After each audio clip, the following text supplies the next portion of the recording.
नमस्कार, जय हिंद दोस्तों। स्वागत है आपका आपके अपने YouTube channel government job helper पर। आज हम पॉक्सो एक्ट 2012 के एमसीक्यू लगाने वाले हैं, पीवाईक्यू। जो भी अभी तक यूपीएसआई परीक्षा की में प्रश्न पूछे गए हैं 2017 वाली में और 2021 में, वो सभी लेके आए हैं पॉक्सो एक्ट 2012 से संबंधित। पॉक्सो एक्ट 2012 से संबंधित एमसीक्यू पीवाईक्यू पूरे कर देंगे। वहाँ आज पॉक्सो एक्ट 2012 के पीवाईक्यू करेंगे। ये सबसे पहले बता दूं, पॉक्सो एक्ट जो अधिनियमित हुआ था, पारित हुआ था, वो 19 आपको रिकॉल करा दूं 19 जून 2012 को अधिनियमित हुआ था। और इसे जो लागू किया गया था वो चिल्ड्रन डे वाले दिन लागू किया था, 14 नवंबर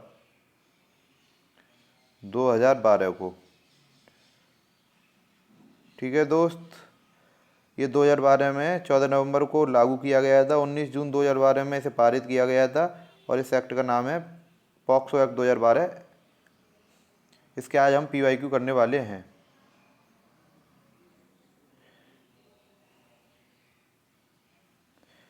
इसमें पूछा है कि पॉक्सो एक्ट में बच्चा किसे कहा गया है। 10 आप नीचे ऑप्शन नहीं देखेंगे, ये आ जाता है, इसे मैं उठा के लाऊंगा। पॉक्सो एक्ट में बच्चा किसे कहा गया है? 10 वर्ष से कम आयु वाले को, 12 वर्ष से कम आयु वाले को, 18 वर्ष से कम आयु वाले को, 21 वर्ष से कम आयु वाले को। पॉक्सो एक्ट में बच्चा 18 वर्ष से कम आयु वाले को बोला गया है। यानी 18 वर्ष से जो भी नीचे उम्र का होगा वो पॉक्सो एक्ट के अनुसार बच्चा है। ठीक है, आगे बढ़ेंगे।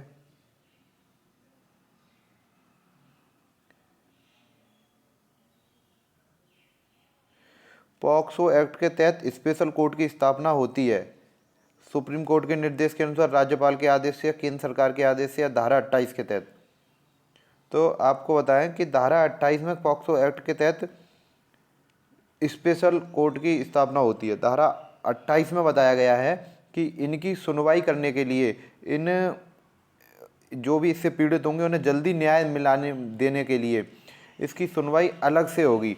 और पॉक्सो एक्ट के तहत स्पेशल कोर्ट बनेगा। स्पेशल कोर्ट बनेगा सत्र न्यायालय में, यानी आपके डिस्ट्रिक्ट में ही जो कोर्ट होते हैं उसी में वही होगा, उसी में स्पेशल कोर्ट बनेगा। जो वहाँ के डीजे होंगे वही उसकी सुनवाई करेंगे।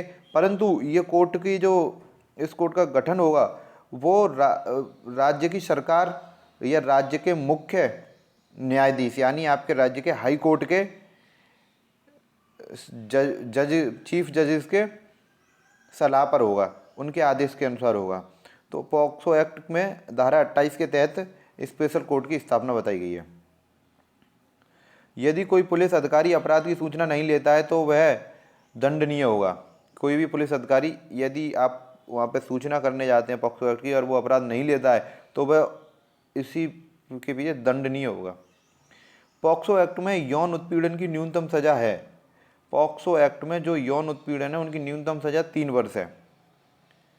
यह आपने पढ़ा होगा कि 3 वर्ष से धारा 3 में प्रवेशन लैंगिक हमला बताया गया है, तो वहाँ से धारा 4 में जब जाएंगे तो उसकी हमें सज़ा बताई गई है। वहाँ पे यदि कोई सिविल का बंदा करता है तो मिनिमम 10 साल और आजीवन मैक्सिमम है। यदि वो दोबारा इसी चीज़ को करता है तो 20 साल मिनिमम और आजीवन मैक्सिमम है। परंतु इसी में हम आगे देखेंगे कि धारा 5 में बोला गया है गुरुतर श्रेणी का कोई भी व्यक्ति, यानी कि कोई भी व्यक्ति ऐसा जो सरकारी कर्मचारी है, सरकार के अधीन सेवाएं दे रहा है, वो यौन उत्पीड़न करता है तो उसको, वो प्रवेशन लैंगिक हमला करता है तो उसको मिनिमम 20 साल की सज़ा और आजीवन मैक्सिमम है। और इसमें फाइन, उसमें धारा 4 में भी फाइन और इसमें भी 6 में भी फाइन कोर्ट के अनुसार दी जाएगी, कितनी क्या कैसे है। ठीक है, आगे बढ़ते हैं। धारा 23 के अंतर्गत क्या सुरक्षित किया गया है?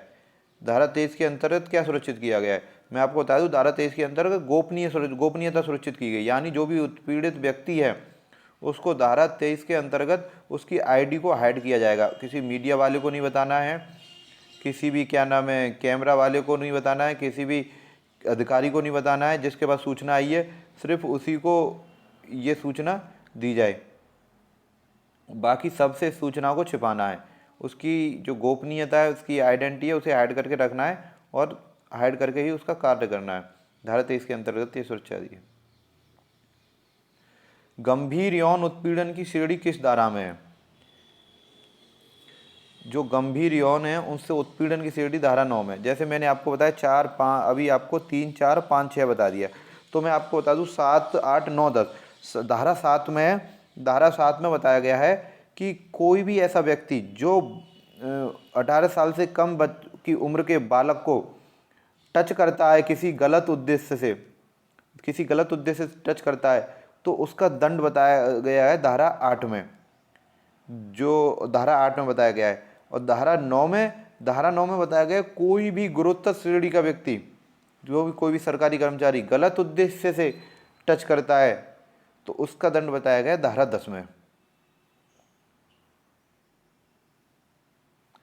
अब है 18 वर्ष से कम आयु के बच्चे की सहमति की कानूनी सहायता क्या है? ये बताएगा कि अमान्य रहेगी। 18 वर्ष से कम आयु के बच्चे का कोई कानूनी सहमति है तो अमान्य है। बच्चे के साथ अपराध में मृत्यु होने पर अधिकतम सजा क्या है? मृत्यु दंड है। यदि बच्चे के साथ अपराध में मृत्यु होती है तो उसके लिए मृत्यु दंड बताया गया। पॉक्सो एक्ट में सुनवाई किस प्रकार की होती है? यानी पॉक्सो एक्ट में सुनवाई है वो किस प्रकार की होती है? सार्वजनिक होती है, ओपन कोर्ट में होती है, इन कैमरा होती है, माता पिता की उपस्थिति में होती है? तो बता दूं आपको, इन कैमरा होती है।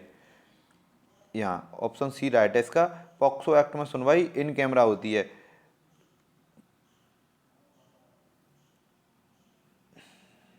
पॉक्सो एक्ट की धारा 19 किस से संबंधित है? धारा 19 में बताया गया शिकायत दर्ज कराना।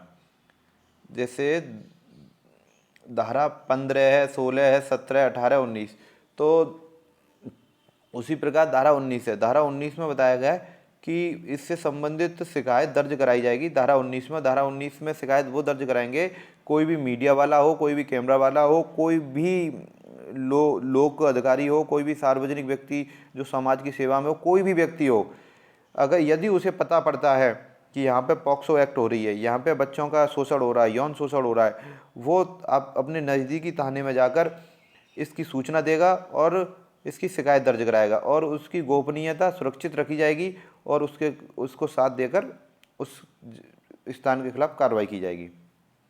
पॉक्सो एक्ट के अंतर्गत पुलिस की शिकायत मिलने के कितने समय के भीतर एफआईआर दर्ज करनी चाहिए? तुरंत। इसका आंसर है ऑप्शन बी, तुरंत शिकायत दर्ज होनी चाहिए। अगर पॉक्सो एक्ट के तहत कोई शिकायत मिली है तो उसकी शिकायत तुरंत दर्ज होनी चाहिए और तुरंत कार्रवाई होनी चाहिए। इन्हें जल्दी न्याय मिले इसीलिए तो विशेष न्यायालय की स्थापना की गई है। पॉक्सो एक्ट में यौन शोषण की परिभाषा किस धारा में दी गई है? पॉक्सो एक्ट में यौन शोषण की परिभाषा धारा 3 में दी गई है। क्या पॉक्सो एक्ट के अंतर्गत, एक सेकंड, ये थोड़ा मुझे गलत लग रहा है, इसमें ऑप्शन शायद गलत हो गए हैं। ये क्या है कि धारा 3 में परिभाषा तो नहीं बोलेंगे, परिभाषा धारा 2 में है, ये शायद हम इसे काट करेंगे। हाँ, सेक्शन 2 में परिभाषा दी गई है। इसमें 2D में, सेक्शन 2 में परिभाषाएं हैं और इसमें से जो मुख्य जो अक्सर करके पूछी जाती है वो 2D है। 2D में चाइल्ड की परिभाषा है कि बच्चा किसे बोला गया है, और 2DA में क्या है ये आप हमें कमेंट करके बताएंगे। क्या पॉक्सो एक्ट के अंतर्गत मेडिकल जांच बच्चे की सहमति से की जाती है? हाँ, माता पिता की उपस्थिति में पॉक्सो एक्ट के अंतर्गत मेडिकल की जांच उनकी सहमति से होती है। पॉक्सो एक्ट के तहत बच्चे की पुनर्वास सेवा कौन प्रदान करता है? इसका आपका ये शायद आज का हमारा लास्ट क्वेश्चन है। पॉक्सो एक्ट के तहत बच्चे की पुनर्वास सेवा कौन प्रदान करता है? ये ऑप्शन सी इसका राइट आंसर है, चाइल्ड वेलफेयर कमेटी। जो चाइल्ड वेलफेयर कमेटी है वो पॉक्सो एक्ट के तहत बच्चे की पुनर्वास सेवा प्रदान करती है। इसमें जो भी जुर्माने लगाए जाते हैं वो कोर्ट लगाता है, ये डिसाइड नहीं है, मगर कोर्ट डिसाइड करेगा वो जुर्माना देना पड़ेगा, परंतु वो जुर्माना उसी बच्चे को दिया जाएगा जो पीड़ित है। उस बच्चे एक बालक के लिए वो मेडिकल सुविधा अपनी करा सके, अपना पुनर्वास कर सके, इसलिए वो जुर्माना उसी के लिए लिया जाता है, उसे सरकार नहीं लेती। तो आज के यहीं तक था। पॉक्सो एक्ट से संबंधित अभी तक जितने भी प्रश्न आए हैं वो यही हैं, इससे बाहर कुछ प्रश्न नहीं आए और यहीं से पूछे जाते हैं। यही बेसिक नॉलेज पॉक्सो एक्ट से संबंधित पूछी जाती है। मुख्य मुख्य आप धारा याद कर लेना, जो मैं आपको अभी बता दे रहा हूँ, आप याद जो करना वो धारा करना। धारा 3, एक धारा इसमें 4 में इसका दंड है, 5 में, 6 में इसका दंड है, और 7 इसमें 8 इसका 8 में, 9 इसका दंड, 10 में, यहाँ तक कंटिन्यू करना। फिर उसके बाद एक धारा 19 याद कर लेना आप नंबर से। धारा 19 के बाद एक आप 28 याद कर लेना, जिसमें तुम्हारे विशेष न्यायालय की स्थापना है, 19 में रिपोर्ट दर्ज करानी है हैं। तो एक धारा 15 याद कर लेना। ये धारा आप नंबर याद कर लेना, बाकी पूरा बेसिक पूरी थ्योरी पढ़ना, बाकी थ्योरी से क्वेश्चन आएंगे बेसिक। इन धाराओं से कोई 1 या 2 क्वेश्चन आ जाएगा, पर ये इंपॉर्टेंट है इसलिए क्योंकि 3 में प्रवेशन लैंगिक हमला, 4 में सजा है, 5 में गुरुत्व द्वारा प्रवेशन लैंगिक हमला, 6 में सजा है, 7 में टच करने के संबंधित है, 8 में सजा है, 9 में गुरुत्व टच करेगा तब 10 में सजा है, और 19 में रिपोर्ट दर्ज करानी है, 28 में विशेष न्यायालय है, और 15 में आप हमें कमेंट करके बताएंगे, क्योंकि मैंने आपको शुरू में ही बता दिया था 15 में क्या है। ठीक है, कल फिर मिलेंगे एक नए एक्ट के PYQ के साथ। चैनल को सब्सक्राइब कर लीजिए अगर आप हमारे चैनल पर नए हैं, क्योंकि हम UPSI में आई हुई मूल विधि, संविधान, UPGK और GS, और हिंदी में साहित्य, और हिंदी में ही व्याकरण, शब्दावली से संबंधित जो भी PYQ हैं सभी की प्रैक्टिस कराएंगे टॉपिक वाइज।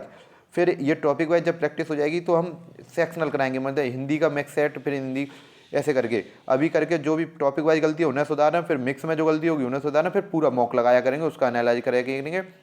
ऐसे करके बढ़ते चलेंगे और टॉपिक वाइज हम प्रैक्टिस करेंगे, सारे PYQ जानेंगे और हम रिवीजन भी करेंगे।